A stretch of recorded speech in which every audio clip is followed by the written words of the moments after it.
والضحى والليل إذا سجى صدق الله مولانا العظيم وصدق رسوله النبي الأمين الكريم وقال في مقام آخر إنا أعطيناك الكوثر فصل لربك وانحر إن شانئك هو الأبتر صدق الله مولانا العظيم وصدق رسوله النبي الأمين الكريم درود پاک اللهم صل على سيدنا ونبينا ومولانا محمد وعلى آل سيدنا ونبينا ومولانا محمد صلاة دائمة مقبولة تؤدي بها عنا حقه العظيم يا رب بالمصطفى بلغ مقاصدنا واغفر لنا ما بدا يا واسع الكرم اللہ محترم اللہ تعالیٰ کے فضل و احسان سے آج ہمارے بہت پیارے ساتھی حاجی امتیاز احمد صاحب کے گھر پر اللہ کے پیارے حبیب الذین نبی رحمت صلی اللہ تعالیٰ علیہ وآلہ وسلم کے میلاد پاک کی مجلس غوث الثقلین سیدنا غوث اعظم رضی اللہ تعالیٰ عنہ کی 11ویں شریف کی مجلس اور مجلس ذکر و دعا کا اہتمام جو ہر سال ان کے گھر کے اندر محبتوں سے سجائی جاتی ہے، اپنی اس روایت کو انہوں نے، ان کے بچوں نے، ان کے گھر والوں نے دہراتے ہوئے اپنے گھر میں خیر و برکت کے لیے ذکر خدا اور ذکر مصطفیٰ کا اہتمام کیا۔ اللہ تعالیٰ ان کی نیت کے مطابق ان کو اور ان کے تمام گھر والوں کو اس کا اجر عظیم عطا فرمائے۔ ہم بڑے پورا شوق دور سے گزر رہے ہیں۔ یہ دور جتنا ترقی یافتہ ہے، جتنا آگے کی طرف تیزی سے بڑھ رہا ہے، وہ چاہے زندگی کے کسی بھی شعبے سے ہو، دنیاوی اعتبار سے ہو، دینی اعتبار سے ہو، سائنٹیفک اعتبار سے ہو، ہر اعتبار سے اس وقت دنیا جتنی تیزی سے آگے بڑھ رہی ہے، بظاہر تو ہماری عقلیں کہہ رہی ہیں کہ یہ دنیا عروج کی طرف بڑھ رہی ہے، لیکن اگر حقیقت دیکھی جائے تو یہ دنیا اینڈ آف دا ورلڈ کی طرف بھاگ رہی ہے، بڑھ رہی ہے۔ اللہ کے حبیب علیہ السلام کے فرمان کا ایک خلاصہ ہے۔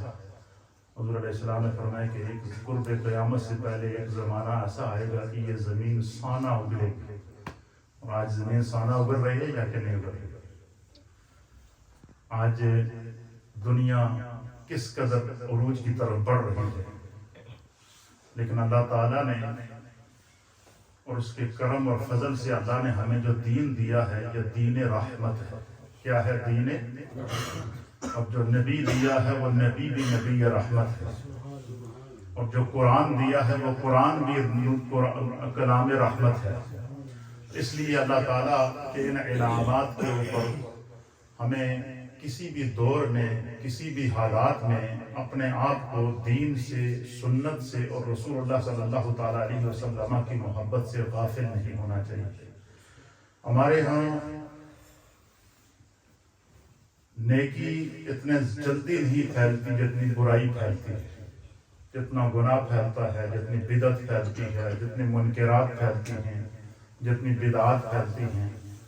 یہ وقت کے علماء کی، اہل علم کی، صاحب بصیرت لوگوں کی ضرورت ہے، اور ان کی ذمہ داری ہے کہ ہر دور میں نبی پاک صلی اللہ تعالیٰ علیہ وآلہ وسلم کی امت کو گائیڈ لائن دی جاتی ہے۔ حضور علیہ نبینا علیہ السلام کی نسبتوں سے محبت کرنا یہ اہل ایمان کا شعار ہے۔ حضور علیہ السلام کے تبرکات سے محبت کرنا یہ اہل ایمان کا شعار ہے، پہچان ہے۔ اور یہ صحابہ اکرام کے دور سے لے کر، تابعین کے دور سے لے کر، ائمہ مجتہدین کے دور سے لے کر 1400 سال سے زائد عرصہ گزر گیا ہے، یہ سلسلہ جاری ہے اور قیامت تک جاری و ساری ہے. لیکن ہر دور میں خیر کے ساتھ شر نے جنم لیا ہے. ہر دور میں نیکی کے ساتھ اس کی ضد گناہ کے طور پر وہ اس کا پیچھا کرتی رہی اور شیطان انسان کو ورگلاتا رہا. اور کئی لوگ ایسے ہیں جو اس کے بہکاوے میں آ کر اپنے آپ کو راہ ہدایت سے اور صراط مستقیم سے دور کر لیتے ہیں. اس لیے میرے دوستو، اللہ نے ہمیں عقل دی ہے، پہچان دی ہے، اور تصور اور تخیل کو پرکھنے کی اللہ نے ہمیں توفیق اور گنجائش دی ہے. اس لیے ہر دور میں حق کی تلاش میں رہا کریں، سچ فار ٹروتھ کی تلاش میں رہا کریں. اگر ہمیں حق اور سچ اور دین پر استقامت مل جائے تو یہی وہ زندگی ہے جس کی ہمیں ضرورت ہے، اور یہی کامیاب زندگی ہے، اور اسی کو صراط مستقیم کہا گیا ہے. اللہ کے پیارے حبیب لبیب نبی رحمت صلی اللہ تعالی علیہ وسلم کی پوری زندگی، پوری سیرت یہ معجزہ ہے اللہ کا. قرآن حکیم فرقان مجید کا اگر ہم مطالعہ کریں تو قرآن ہمیں بتاتا ہے کہ جس طرح نبی علیہ السلام سے قبل کموں پہ 1.25 لاکھ انبیاء اور مرسلین تشریف لائے، اور جب انہوں نے اعلان نبوت کیے تو ان کی امتوں نے ان سے معجزات طلب کیے. جس طرح کہ قرآن حضرت موسیٰ علیہ نبینا علیہ السلام کے پورے واقعات اور قوم بنی اسرائیل کے پورے مطالبات جو حضرت موسیٰ علیہ السلام سے کرتے تھے کہ گائے ہو، اس کا یہ کلر ہو، پھر یہ ہو، پھر من اور سلوہ کا آسمان سے نازل ہونا، پھر ان کے مختلف قسم کے مطالبات کرنا. پھر اسی طریقے سے قوم ابراہیم علیہ السلام سے مطالبات کرنا، حضرت نوح علیہ السلام کی قوم کا ان سے مطالبات کرنا، حضرت لوط علیہ السلام اور ہود علیہ السلام کی اقوام کا ان سے مطالبات کرنا، اور ان کی نافرمانیاں کرنا. یہ سارے قرآن کریم فرقان مجید سابقہ انبیاء اکرام کے قصص کو بیان کرتا ہے، اور قرآن نے انہیں احسن القصص کہا ہے. کیوں کہا ہے؟ اس لیے کہ اس سے انسان عبرت حاصل کرے کہ تم سے سابقہ جتنی امتیں ہیں انہوں نے اگر اچھائی کی ہے تو ان کو خدا نے کیا انعام دیا ہے، اور اگر انہوں نے نافرمانی اور برائی کی ہے تو اللہ تعالیٰ نے جو ان پر مختلف صورتوں میں عذاب نازل کیے ان کا انجام کیا رہا ہے. تو اس لیے یہ ساری عبرت کے لیے اللہ تعالیٰ نے قرآن حکیم فرقان مجید نے سابقہ انبیاء اکرام کے قصص کو دہرایا ہے، اور تاکہ امت مصطفیٰ کریم صلی اللہ تعالیٰ علیہ وآلہ وسلم رہنمائی حاصل کر سکے. اسی طریقے سے جب اللہ کے پیارے حبیب لبیب نبی رحمت صلی اللہ تعالیٰ علیہ وآلہ وسلم نے اعلان نبوت فرمایا، 40 سالہ زندگی اہل عرب میں گزارنے کے بعد جب اللہ کا حکم ہوا کہ اب آپ اعلان نبوت فرمائیں، تو آپ نے جب اعلان نبوت فرمایا تو وہ ایک دستور چلا آ رہا تھا کہ جب کوئی نبی اعلان کرتا تو قوم کہتی آپ معجزہ دکھائیں.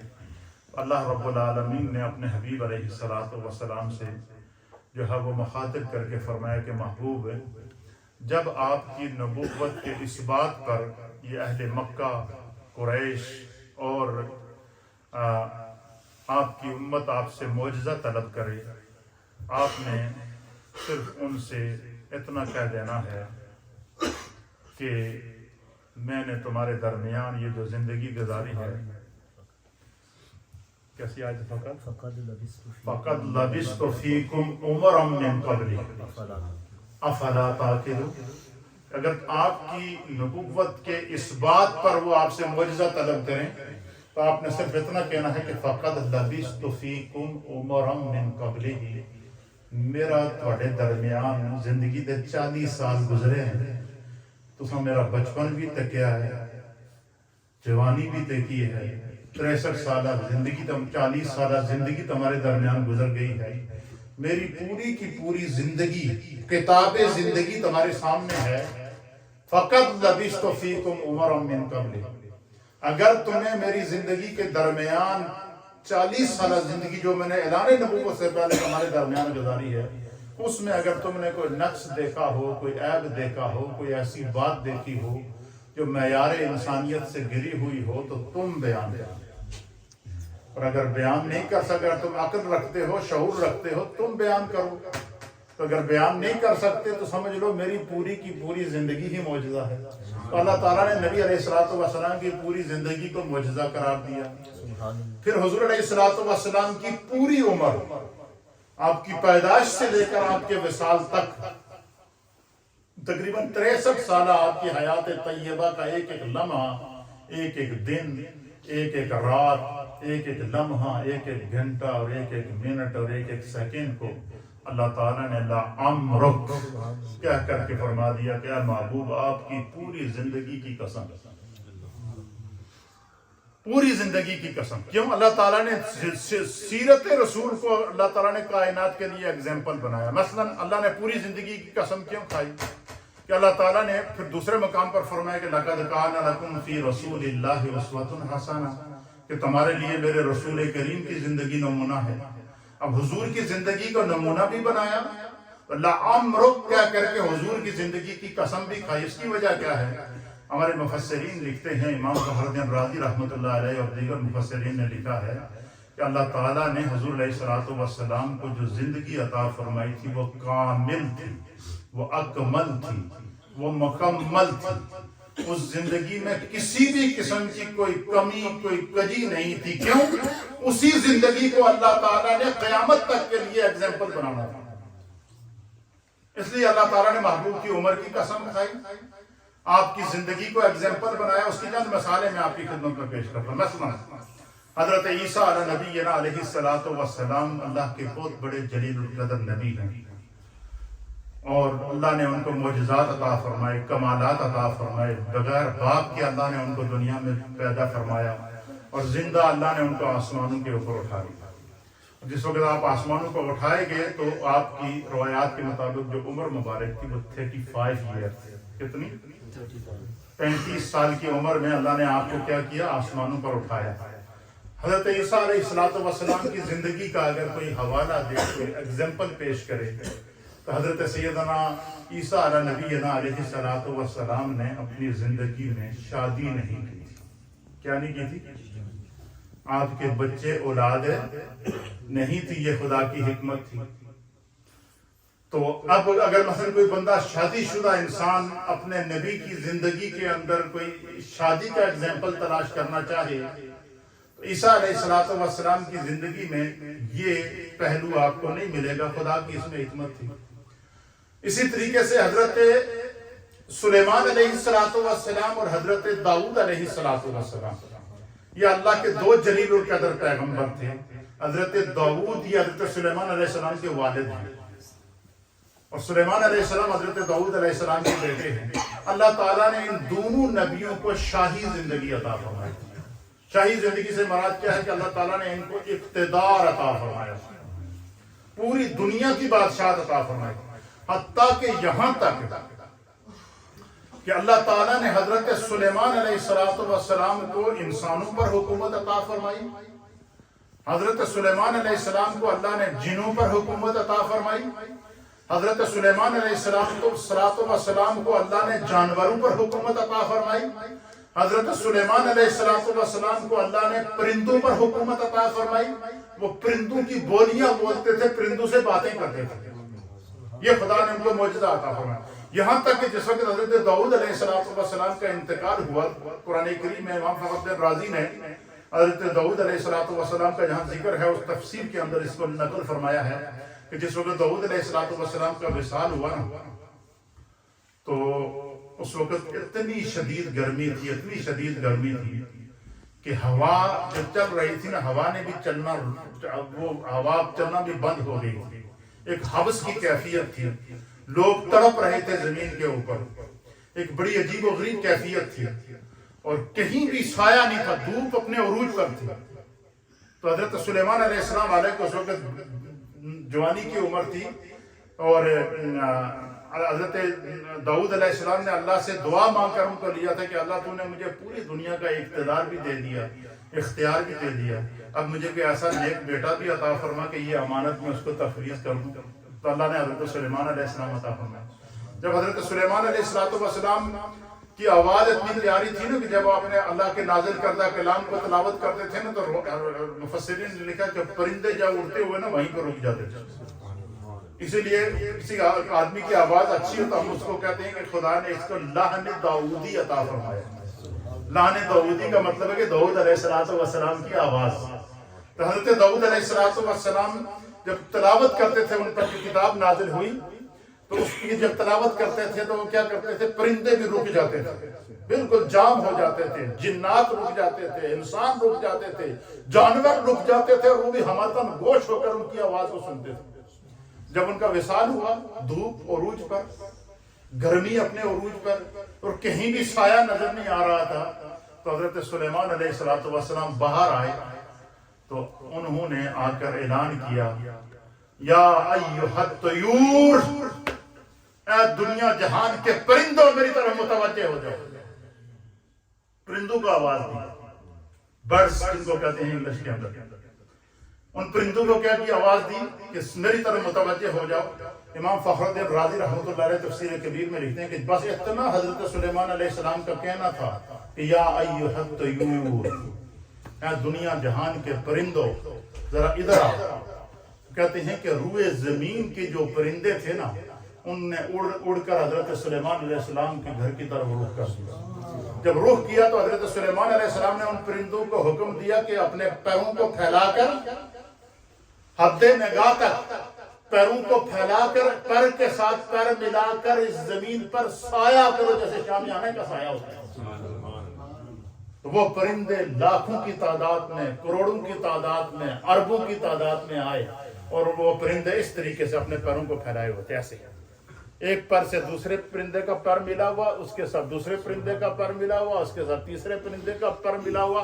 اس طریقے سے مفسرین نے لکھا ہے کہ کروڑوں اور اربوں کی تعداد میں وہ پرندے ایک شامیانے کی شکل میں کھڑے تھے، اور زمین کا کوئی حصہ ایسا نہیں تھا جس پر سایہ نہ ہو، کیونکہ اللہ تعالیٰ نے حضرت داؤد علیہ السلام کو پوری دنیا کی بادشاہت عطا فرمائی تھی، اور ہزاروں لاکھوں کروڑوں کی تعداد میں لوگ آپ کے جنازے میں بھی شریک تھے، اور پرندے ان کے اوپر سایہ کیے ہوئے تھے.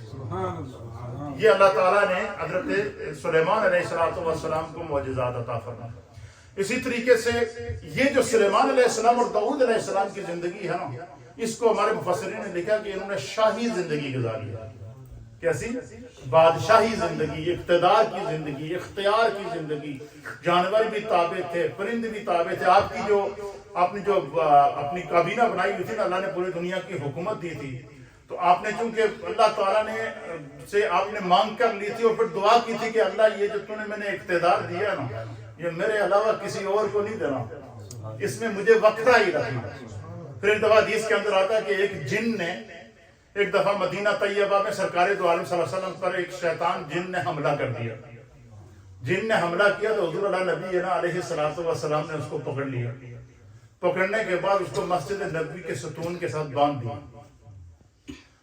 دیا. تو بعد میں حضور علیہ السلام نے فرمایا کہ مجھے اپنے بھائی سلیمان سے حیا نہ ہوتی، اور اپنے بھائی سلیمان کی اس دعا کا خیال نہ ہوتا کہ انہوں نے اللہ سے دعا کی تھی کہ اللہ ایسا جیسا اقتدار تو نے مجھے دیا ہے میرے علاوہ کسی کو نہ دینا، تو میں اس جن کو باندھے رکھتا اور جا کر سارا مدینہ اس کو دیکھتا. لیکن چونکہ انہوں نے اللہ سے دعا کی ہوئی ہے، اس لیے میں اس کو کیا کر رہا ہوں، چھوڑ رہا ہوں.